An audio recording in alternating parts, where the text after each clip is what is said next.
नमस्कार, मेरा नाम आदर्श चौधरी है और आप देख रहे हैं बिग वाई, नए भारत का नया मीडिया। आज हम पहुंचे हैं जयपुर के जीटी बाज़ार में, जहां हम बात करेंगे लोगों से और जानेंगे कि जो चुनावी रिजल्ट आने वाला है उसमें वो अगला प्रधानमंत्री किसे देखते हैं, राहुल गांधी, नरेंद्र मोदी या फिर कोई और कैंडिडेट। चलिए बात करते हैं आम जनता से। आपकी राय में आप अगला प्रधानमंत्री किसे देखते हैं? मोदी जी हैं हमारे तो आएंगे, वही आना, वही आएंगे। आप मोदी भक्त। पूरे मोदी वक्त। बिल्कुल। क्या नाम है आपका? प्रशांत। आपका? मोहम्मद फारूक। वो कौन से मुद्दे हैं जिनके कारण आपको लगता है कि मोदी जी प्रधानमंत्री बनेंगे? मुद्दे तो क्या है, मतलब सबसे बड़ा तो प्लस पॉइंट है सेफ्टी। सेफ्टी? किस तरीके की सेफ्टी? मतलब अगर अपन 10 साल के अंदर कंपैरिजन किया जाए, जैसे आज मार्केट के अंदर निकलने में या कई भी चीज़ों में जैसे एक सेफ्टी का बहुत बड़ा इशू हुआ करता था, जैसे चाहे लड़की हो या लड़के हो, तो कम से कम मैं ये नहीं बोलूँगा कि मिट गया, बट कुछ हद तक कम हुआ है रेशियो, अगर अपन रेशियो निकालेंगे। पहले किस तरीके की समस्याएं आती थी जो अब नहीं आ रही? समस्याएं तो ऐसी थी पहले भी, जैसे टेररिज्म एक्टिविटी तो ठीक है, बट जैसे कि कोई भी है, जैसे कुछ भी स्टेप ले लेना, आज किसी के लिए कोई भी एक स्टेप लेना बड़ी बात नहीं होती थी, तो अभी उन चीज़ों पे क्या कुछ खौफ भी है। तो इन चीज़ों से थोड़ा सा एक सबसे बड़ा प्लस पॉइंट आया कि सेफ्टी मेजर्स पे ध्यान दिया गया है, चाहे आउटर हो चाहे इनर हो। आपकी क्या राय है? आप पहले तो ये बताइए, मजाक में पूछ रहे हैं या हकीकत में पूछ रहे हैं? मजाक और हकीकत का क्या है? ये तो सीरियस टॉपिक है, तो सीरियसली पूछूं। मजाक होगा तो राहुल गांधी और हकीकत होगा तो मोदी जी है। उनको मजाक में क्यों लिया जा रहा है? वो भी एक पार्टी के, विपक्ष की सबसे बड़ी पार्टी के कैंडिडेट हैं।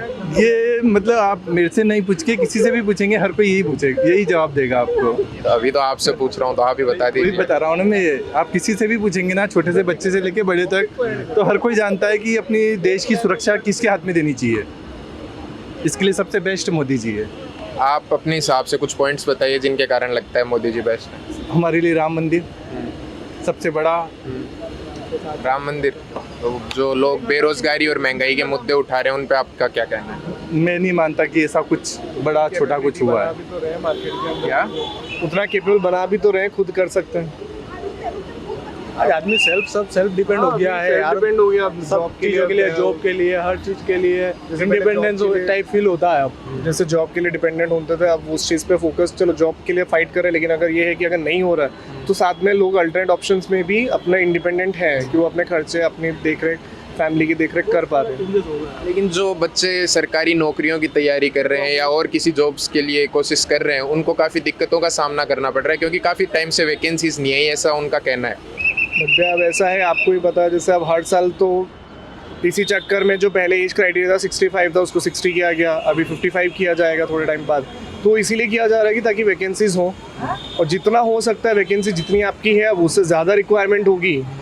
अगर 100 वैकेंसी 1 लाख लोग अप्लाई करेंगे तो ऑब्वियसली बात है, वो 900 को तो मिलना नहीं है, 1 लाख या 9,999 को तो मिलना नहीं है, वो 100 लोग ही ज्वाइन होने हैं। तो उस केस में अब कैसे गवर्नमेंट पे अपन ब्लेम भी तो नहीं कर सकते। उसमें ये कि अपने को भी अपना सब्स्टिट्यूट देखना चाहिए कि मार्केट स्टडी करके आज आपको उस चीज़ में सेल्फ डिपेंड बनने के लिए लोन्स की स्कीम दी गई है, मुद्रा स्कीम दी गई है, तो किस लिए दी गई है? ताकि आप अपना एक जॉइंट वेंचर स्टार्ट करो। प्लस मोदी गवर्नमेंट के आने के बाद में स्किल डेवलपमेंट प्रोग्राम्स चलाए गए हैं। अगर किसी को पढ़ाई में इंटरेस्ट नहीं है, 12th तक भी पास आउट है, तो उसके लिए एक स्किल प्रोग्राम चलाया गया कि अगर आपकी कोई स्किल है, आप 100 डेज़ का या 180 डेज़ का इनका कुछ कोर्स का क्राइटेरिया, आप वो करो, सर्टिफिकेट लो, काम स्टार्ट करो, आपकी एक फिक्स इनकम स्टार्ट हो गई। कम से कम उन्होंने सेल्फ डिपेंड बनाया हर बंदे को, किसी पे नौकरी पे या इस पे आप डिपेंड नहीं हो। आपके अंदर टैलेंट है, आपके अंदर कोई स्किल है, उस पर वर्क करो, उसके हिसाब से आप जॉब करो। नहीं तो लोन, मुद्रा लोन का ऑफर दिया जिससे आप अपना पर्सनल बिजनेस सेटअप करो, तो बंदा वैसे इंडिपेंडेंट हो गया। तो ये एक सबसे बड़ा प्लस पॉइंट है। ठीक है, थैंक यू। तो आपका नाम, सबसे पहले तो अपना नाम। मेरा नाम रोहित दयाल है। रोहित दयाल, यहाँ के स्टूडेंट हो?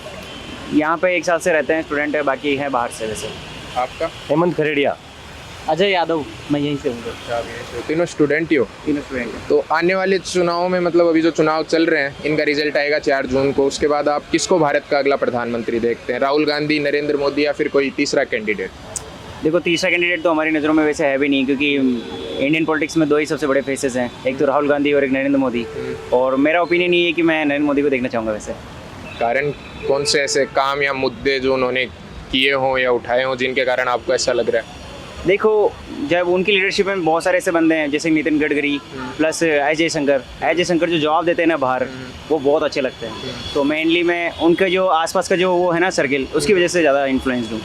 अच्छा, आपका क्या ओपिनियन है? देखो मेरा ओपिनियन ये है कि मैं तो मोदी के अगेंस्ट हूँ, पर अगेंस्ट से मेरा पॉइंट ऑफ व्यू ये है क्योंकि उनके सामने कोई पावरफुल वो ओपोनेंट नहीं है, तो इसलिए मैं मोदी को मानना चाहूँगा। क्योंकि जो उनके अपोनेंट में कोई भी आएगा तो वो जैसे अपना होता है कम्युनिकेशन स्किल, तो मोदी जी का कम्युनिकेशन स्किल्स बहुत जोरदार है। उनके एक तो नॉलेज बात करने का, और उन्होंने जो 3-4 काम किया, जैसे एक तो 370 है और एक वो अपना जो कश्मीर वाला है, तो उस वजह से क्या है थोड़ा मतलब उनका लग रहा है मेरे को कि मतलब उनको ही आना चाहिए। बाकी कुछ अलग काम भी किए जिनकी वजह से मतलब उनको नहीं आना चाहिए। वो कौन से हैं? वो जैसे एक तो GST का है, एक वो अपन का वो बंद हुआ था, क्या बोलते हैं डिमोनेटाइजेशन हुआ था, उसकी वजह से थोड़ा बहुत लग रहा है कि मोदी जी नहीं आ सकते। बाकी 400 पार तो मुश्किल है, 400 पार मुश्किल। 400 पार तो इम्पॉसिबल लग रहा है। कारण यही है कि मतलब वो कॉन्फ्लिक्ट हो रहे हैं, थोड़ा ज्यादा बड़ा टारगेट हो गया मे भी थोड़ा ज्यादा है। पर जिस तरीके से वो जिस कॉन्फिडेंस से बोलते हैं उससे तो यही लगता है एक बार को। देखो कॉन्फिडेंस अलग चीज है और रियलिटी अलग चीज है। कॉन्फिडेंस तो ये है ना कि यार जैसे कि आज मैंने यूपीएससी क्रैक कर लूंगा मैं, तो वो नहीं हो सकता ना। आप किसी भी चीज़ को मतलब प्रैक्टिकली बहुत जरूरी है कोई चीज़ है। अब जैसे तो यार अगर मैं मोदी अंधभक्त हूँ तो मैं बोलता यार मोदी जी 500 हो सकते हैं, पर अपन एक ग्राउंड लेवल पे जाके देखते हैं भाई वो नेशनल लेवल पे बैठा है, तो उसको कॉन्फिडेंस लेवल तो इतना तो होना भी चाहिए एक बंदे में, जो जेन्युइनली उसके अंदर है। वैसे धरातल पे चीजें बदलेंगी, पर आपको ऐसा लग रहा है? आपका क्या ओपिनियन है इस पर? देखिए मैं तो मोदी का बहुत बड़ा फ़ैन हूँ और मैं तो चाहता हूँ कि जो मोदी बोल रहे हैं 400 पार का, मेरे को तो लग रहा है कि 400 पार ज़रूर होएगा। और मोदी की जो राजनीति करने की जो है ना, वो एक अलग ही तरह का उनका लेवल है। क्योंकि जो अब तक के जो राजनीति के जो मुद्दे थे ना, जैसे ये हो गया राम मंदिर का हो गया और ये 370 का हो गया, इन मुद्दों को हटा के उन्होंने राजनीति को एक अलग ही डायरेक्शन में लिया है। तो मैं तो चाहूँगा कि मोदी ही अगले प्रधानमंत्री के रूप में हो। और कोई आप लोगों को ऐसा लग रहा है कैंडिडेट? जैसे राहुल गांधी भी इस बार काफी अच्छा काम कर रहे हैं, लोगों का ऐसा मानना है। राहुल गांधी का चांसेस इसलिए थोड़े लग रहे हैं क्योंकि मतलब जो मोदी के अगेंस्ट है ना, वो उनका बहुत अच्छे से समर्थन कर रहे हैं कि एक तो उस बंदे के पास नॉलेज है। बस सबसे मेन डिफरेंस ये कम्युनिकेशन, मोदी जी का कम्युनिकेशन बहुत अच्छा है और कंपेयर टू राहुल गांधी, क्योंकि राहुल गांधी का नॉलेज बहुत है क्योंकि और उनके पास कम्युनिकेशन नहीं है। मोदी जी के पास नॉलेज कम है पर उनके पास कम्युनिकेशन स्किल है। भाई मोदी जी की जो इंटरनेट टीम है ना, वो मस्त है। सबसे बढ़िया बात ये है क्योंकि एक्चुअल में ना सामने वाला बंदा कुछ भी बोले, घूम फिर के इस तरीके से प्रेजेंट हो जाता है ना इंटरनेट पे कि भाई सिर्फ एक तरफा लगता है भाई Modi is the winner, Modi is the winner. Opposition जितना मजबूत होगा ना पार्टी, राजनीति में उतना ही मजा आएगा। और एक तरफा माहौल है ना, राजनीति नहीं कहलाती। फिलहाल आप अपोजिशन का स्तर कितना देखते हैं? एक इंडिया अलायंस को अलग रख के जो सबसे मेन विपक्षी पार्टी है कांग्रेस, उसका एक अकेली का स्तर कितना देखते हैं?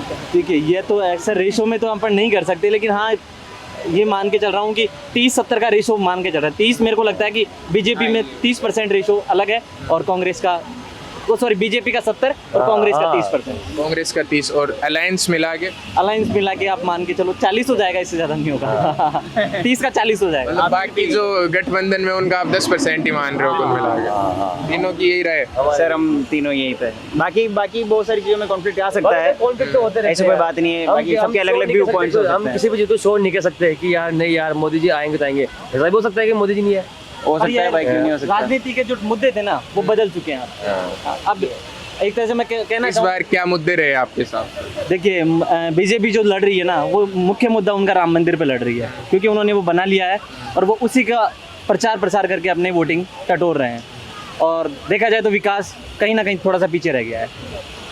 इसके आपको क्या लगता है कि आम जनता को उस मुद्दे पे वोट देना चाहिए, विकास को अलग छोड़ के या बेरोजगारी को अलग छोड़ के, महंगाई को अलग छोड़ के? सबका ओपिनियन अलग अलग होता है, लेकिन आपका जैसे मैं मेरा बोलूँ तो मेरे लिए है ना, राष्ट्र सबसे पहले है, फिर धर्म है, उसके बाद विकास है। तो मैं इन चीज़ों को अलग अलग कैटेगरी में रख के मैं चाहता हूँ कि सबसे पहले राष्ट्र, फिर धर्म और फिर विकास। पर देखो बीइंग ए बेरोजगार, हम तो ये मानते हैं कि मतलब सबसे पहले नेशनल ये होना चाहिए कि मतलब एक तो ये जो राजस्थान में बहुत ज़्यादा ये चीज़ कि एक तो ये पेपर आउट, नकल माफिया जो भी ना, इनको मतलब ग्राउंड लेवल पे लटका दो, ये है बात। क्योंकि वाला बेरोजगारी की भावना मतलब समझ सकते हैं कि यार मतलब क्योंकि हम इस चीज़ को बहुत अच्छी तरह से फेस कर रहे हैं कि यार पेपर दे के आ रहे हैं, पेपर एग्जाम सेंटर के बाहर निकलते यार भाई पेपर आउट हो गया। तो कौन से पेपर की? हर बार का ये सीन एक तो रीड का है, रीड के पेपर, रीड सेकंड ग्रेड का पेपर था मैथ्स का, मैथ्स पेपर अंदर गए, पेपर डिस्ट्रीब्यूट हो गया, भैया पेपर आउट हो गया, तुम जा सकते हो। SI यार ये क्या है? अभी जो SI वाला, ये तो गलत ही है। ये तो SI वाला जो पेपर हुआ था अभी, उसमें भी यही हुआ था। फिर उस पर क्या हुआ, आगे हुआ कुछ? नहीं वो तो कैंसिल हो गया ना। अब उसमें जो मेरा एक फ्रेंड है उसमें उसका नंबर आ गया था, मतलब पेपर उसने बोल दिया कि भाई नंबर आ जाएगा। तो दूसरी बार में सिचुएशन अलग होती है, किसी के साथ कुछ पर्सनल इश्यूज होते हैं तो पेपर बिगड़ गया। फिर एक अपन ये कह सकते हैं ना कि यार आज मेरी अच्छे से तैयारी है, अब अपन कल का नहीं कह सकते ना कि यार कल मेरी, तो इसकी मतलब अच्छे से मतलब एक जांच हो। हाँ रूट तक मतलब होनी चाहिए कि इसके खिलाफ एक कानून बने और मतलब ये होता है ना कि मतलब जड़ से खत्म कर दो उसको जो ये कर रहा है। और इसमें सारे पॉलिटिशियंस रहते हैं और सही सब राजनीति खेलते हैं। सही बात अगर मैं बताऊं, अगर किसी स्टूडेंट का फाइनल पॉइंट ये होना चाहिए, अगर आप जयपुर में हैं और सभी अगर पढ़ रहे हैं, कंपटीशन की तैयारी कर रहे हो, तो ये सबसे पहला ही मुद्दा होना चाहिए।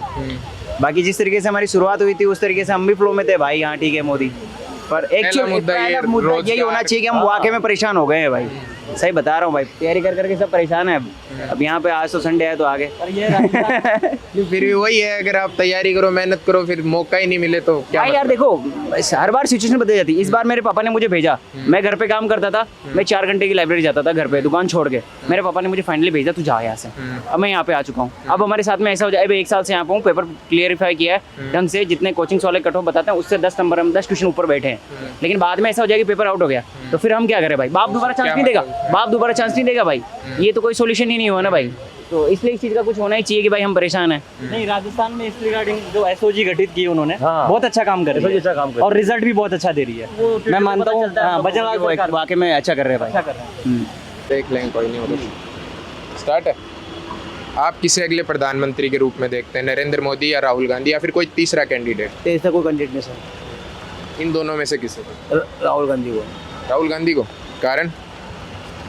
मोदी ने बोल रहा था नहीं बोल लो, कोई ऐसी दिक्कत वाली बात नहीं है कहेगी बोलने की। आपको जो लग रहा है आप अपना ओपिनियन तो शेयर करोगे। सर मोदी जी ने सिवाय भ्रष्टाचार के कुछ नहीं। हिंदू मुस्लिम वाला क्या करेगा? मोदी ने ये करा, मोदी जी ने करा क्या? हिंदू मुस्लिम करा, इसके करा क्या? मोदी ने हर जगह भ्रष्टाचार, हिंदू मुस्लिम, और उसके अलावा करा क्या? और अब ये बोलते राहुल गांधी पढ़ा लिखा, मतलब ऐसे ये करा इसका नरेंद्र मोदी जी, और हर आदमी जानता है नरेंद्र मोदी जीतेंगे। किस वजह से? हर जगह बेईमानी हो रही है, वो कर रहा है आजकल। बेईमानी किस तरीके की? वो तो चुनाव की एक प्रक्रिया है जिसमें सब लोग वोट देते हैं। आप रोज देखो, उसके अंदर न्यूज़ में आ रहा है क्या? कभी मशीन चेंज हो गई, कभी क्या चेंज हो गई, कभी बोर्डिंग चेंज हो गई, कभी क्या चेंज हो गया। उस पे तो सुप्रीम कोर्ट का आदेश भी आया है कि ऐसा कुछ नहीं है। फिर टीवी में कहाँ सारा सर ये क्या चीज? टीवी में बताते ना एक दिन। टीवी पे कहाँ आता है? कोई एक की दुखी जगह की आती है। अब एक तो किससे अपन जो अपन एक दो देखें वही बताएंगे सब लोग। नहीं, लेकिन सुप्रीम कोर्ट एक बड़ी बॉडी है जिसका काम ही ये है कि अगर कुछ गलत हो रहा है तो उस पर वो अपना फैसला सुनाए। उन्होंने खुद ने कहा है कि ऐसा कुछ नहीं हो रहा। नहीं सर, मोदी जी के आगे कोई कुछ नहीं कर सकता। नहीं, सुप्रीम कोर्ट के काफी फैसले मोदी सरकार के खिलाफ भी आए हैं, जैसे इलेक्टोरल बॉन्ड्स का फैसला आप देख सकते हो। वो बात है सही सर। आज वो भी केजरीवाल को अंदर करा नहीं करा। केजरीवाल जी भी अब बेल पे बाहर आ गए ना। अब 2024 जीतते ही सारे नेता अंदर जाएंगे, देखना। मोदी जी आते ही पहले तो कैसे बता सकते हो? 100 देखना। आप भी आई, मैं भी आई हूँ, ऐसा ही होगा। कैसे होगा? क्यों लग रहा है आपको ऐसा? सर भ्रष्टाचार, अब अच्छा ये बताओ, अभी जितने भी एडी का आया सारे कांग्रेस के, इसके बीच में एक आदमी भी नहीं पकड़ा गया। ऐसा क्यों? इसमें सारे आप बताओ, आपको क्यों लग रहा है ऐसा? मुझे भ्रष्टाचार लगा सर, कुछ भी नहीं लगा सर। आप ये कह रहे हो कि जो ईडी जैसी संस्थाएं उनका बीजेपी सरकार इस्तेमाल कर रही है। हाँ देखो, सब तो देख लो, सारे कांग्रेस के नेता पकड़े जा रहे हैं या आम पार्टी नेता पकड़े जा रहे हैं। इसके अलावा कौन पकड़े जा रहा है? बीजेपी का एक भी नेता पकड़ा गया? एक बताओ, एक भी एक आदमी का नाम बीजेपी का नेता एक भी नहीं इसके अंदर। सारे कांग्रेस के हैं या अभी आम पार्टी भी। केजरीवाल पकड़ा जाएगा 2024 में, मोदी जी आए तो बाकी जितने भी लोग हैं सब जाएंगे अंदर। ममता हो या दूसरी जितने भी लालू जी का बेटा कौन है वो भी सब अंदर जाएंगे, देखना। क्या आप ये मानते हो कि भारत धीरे धीरे एक डिक्टेटरशिप की तरफ बढ़ रहा है? सर ये तो मैं कह नहीं सकता बॉस, लेकिन ये यहाँ का सिर्फ यही होगा, मोदी जी होगी, इसके अलावा कोई नहीं होगा। कि बेईमानी चलिए फुला बोला सर। लेकिन फिर भी वही बात है ना, चुनाव तो जनता ही कर रही है उनका। अजी मालिक, चुनाव जनता कर रही है। अब आप देखो खाइए गए आज ने टीवी में देखो, हो क्या रहा है, ये हो रहा है, वो क्या रहा है। सिवाय जो भी काम हो रहे हैं, किसी खिलाफत आती है भाई, ये एक आम आदमी गलत कर रहा है, फट पकड़ लेते हैं। और आप कोई जो केस उठा के देखो, एडी के अंदर सारे कौन गए? कांग्रेस के नेता गए। ये अपने क्या नाम इसका, अपने केजरीवाल जी के अंदर बेल पे आगे क्या होने की। लेकिन इसका अंत केजरीवाल का कल बयान सुना था, केजरीवाल ने क्या बोला, जितने भी नेता हैं सब अंदर जाएंगे। तो उस बयान में तो उन्होंने जो बीजेपी के नेता हैं उनका भी नाम लिया है। लेकिन सर वो इन सब की भी राजनीति खत्म। लेकिन वो नहीं खत्म। राज चला है एक तरफा राजन का, इनकी राजनीति खत्म नहीं हुई सर। धन्यवाद।